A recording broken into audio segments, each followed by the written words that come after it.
Good afternoon, everyone, or good morning, potentially in some countries.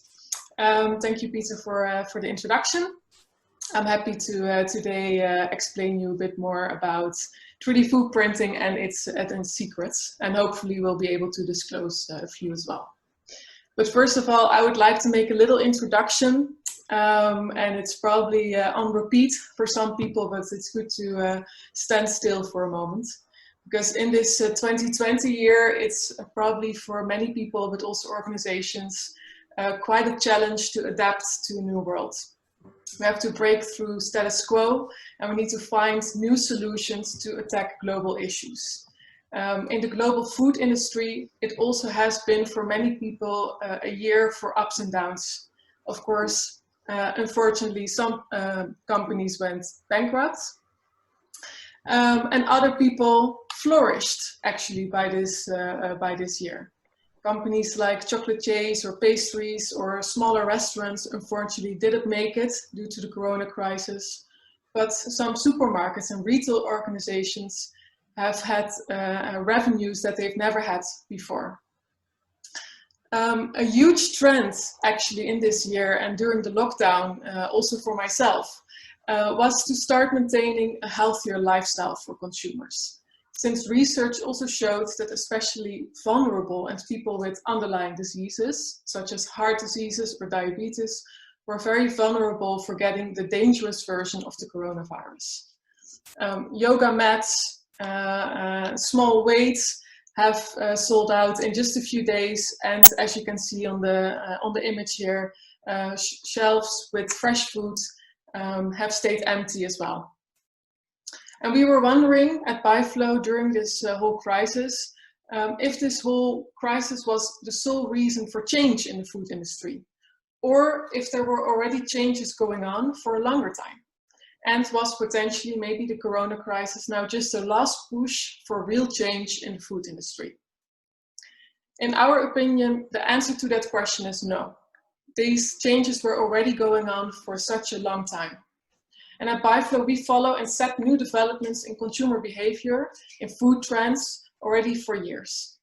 And in 2016, my father, Fritz Hoff, who's also one of our founders, already claimed that 3D food printing technology would be a benefit for consumers maintaining a healthy lifestyle. Whether these are consumers in supermarkets that are looking for personalized breakfast bars, or nursery homes for people that cannot swallow, for example, with dysphagia. They're all looking for ways to maintain a healthier lifestyle. And one of the ways to do that is potentially through personalized nutrition, healthy food. Personalized food is an upcoming trend, and in our opinion at byFlow, a trend here to stay. And today we will dive deeper in this development and explain how byFlow's innovative and right now patented invention will enhance these developments. But first, I would like to take a quick look back to the past developments to get a better understanding of the current status of the market and the technology. And I've said it before during previous conferences that were still live, luckily, 3D food printing is not new. It has been out there since Cornell University started its first experiments in 2006. And since then, many students, companies, R&D facilities have been successfully and unsuccessfully showing that there's a business to make with this technology. And currently, there are more than 15 companies out there that are already actively selling 3D food printing technology or creating new business models. And since the last 5 years, you can really see the developments in 3D food printing going faster because of larger investments in different companies, but also because of applications being developed by companies like Nova Meat for alternative meat printing, or Berry Callebaut, bringing chocolate customization at scale. But still, at byFlow, we get this question a lot. Why is the technology not adapted sooner in the food industry? And will 3D food printing be an as promising application as plastic or metal printing? And today, reports like the ones from Research and Markets or MarketWatch show that 3D food printing market is valued at a $400 million to $1 billion market in the coming 5 to 10 years. And while this range is quite wide, the trend, in our opinion, is clear here. 3D food printing is here to stay. A quick comparison between plastic or metal printing and 3D food printing in terms of market shows that there's no big difference in the considerable time for adapting commercial applications. Invented in the 1980s, the real commercial application for plastic and metal printing were developed in the early 2000s, when the patents became public. Prosthetics, car parts, manufacturing and assembly lines, the aerospace industry, all these markets were looking for a fast way to implement personalization, and 3D printing was at that moment their immediate answer.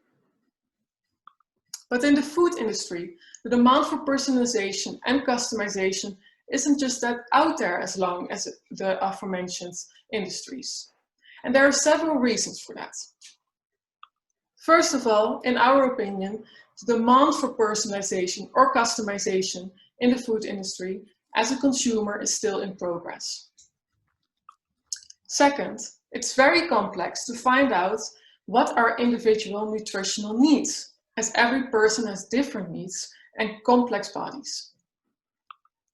Third, what you see is that there is science studies necessary to find out the effect of personalized nutrition and to find out what's the origin of nutrition. Also to speed up the development process and to get the right funding. Science takes a lot of time and takes a lot of money. And last but not least, it's very important that laws and regulation follow all these trends. For example, to protect individual private data when it comes to personalized nutrition, or regulation for market-ready technology that also takes time. And still for 3D food printing, we see that there's no regulation official, like are we a microwave or are we an oven out there yet. So these are still in development. And all of these reasons and more potentially is why we see at byFlow that food companies are still very hesitant to start with 3D food printing. And we at byFlow also agree that there is not a standard off-the-shelf solution yet, but we rather take a look at it from a step-by-step approach. In the end, at byFlow, we believe in a future that serves us personalized nutrition. But as explained earlier, it's still a long road to go. And therefore, we will first see trends in customized food, or as we would like to call it, dedicated nutrition. And this is food for certain groups, like people in certain ages, from certain backgrounds, with certain living conditions. Or just like Lucas here, who wants to lose weight to prevent obesity. And to bring dedicated nutrition to the market, byFlow believes it will follow the path of a fast-growing global customer group who will demand increased availability of dedicated nutrition food, which will enforce the food industry at the end to gradually adapt their business processes, for example, in production, in logistics, and in retail, to meet these customer needs, because they are coming. And these early adapter consumers that will need nutrition food will have minimum problems to pay a higher price for that food, because they will buy it whenever it is available. Next to that, a question we also get a lot, we also don't believe that current traditional mass food production installations or machine parks that are producing food on a very large scale will not become obsolete. On the other hand, we expect that food multinationals will therefore establish, implement and integrate new and smaller modular production lines with integrated 3D food printing technology to meet the relatively small output of nutrition food in the beginning of the market introduction. And in this stage, probably small investments will be required due to the small demand that is currently out there from consumers. And these new production lines should be flexible and easy adjustable to meet increasing demands for speed and higher volume, or higher output. In the value chain, this means that production and assembly companies, not only serving the food multinationals, will start to offer components, sub-assemblies, or installations of complete production units to fulfill the requirements. And necessary investments will follow the path of the growing customer and market acceptance and changing requirements. And luckily, byFlow already sees the first examples of customized food, still at a smaller scale, but larger production is coming. First of all, we see personalization based on texture, shape, taste, and structure. And it's probably the most known application right now out there for customized food. You see it being applied in restaurants and catering companies, where chefs use the focus printer to create beautiful dishes that were never made before. But also you see it with experiments in elderly homes for people with dysphagia. Or what about the food multinationals like Barilla or Barry Callebaut, bringing customized pasta and chocolate on a scale to professionals in the horeca. The second example that we see for customized food is actually in a transition from animal protein to non-animal protein. And the link from meat analogs to 3D food printing may probably not seem logical at first glance, but since 2018, companies such as Nova Meat, Savor Eat, and Redefine Meat are very successful in this area. And in the case of meat analogs, 3D food printing will enable to recreate structures and textures that resemble real meat. And this is super essential to get the real meat lovers to start eating alternative meat. And all companies are still very active in this field and are about to make their products and technologies commercially available at a semi-mass production scale in the near future. It's great to acknowledge that these applications get more and more attention and substantial investments after all of these years of development. And at byFlow, and I'm very proud to show this image today to you, in the past 5 years, we've also consequently worked on developing a new innovative technology that, according to us, will have a huge impact in 3D food printing for personalized nutrition. We have developed and already patented a 3D printed technology that we believe will be the front runner when it comes to opportunities and possibilities for personalized nutrition in the near future.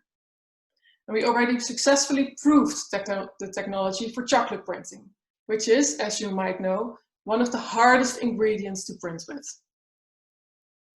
And with this patented invention that is not yet on the market, we will be able to 3D print other food ingredients as well.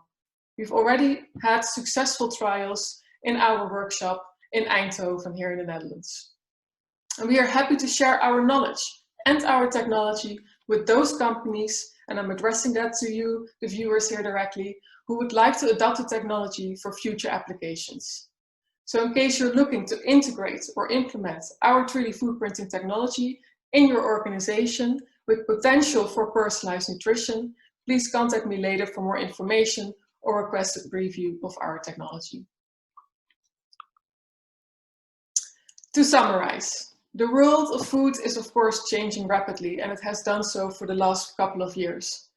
Personalized and customized nutrition will be made possible by 3D food printing. And it's not only a trend, it's really here to stay.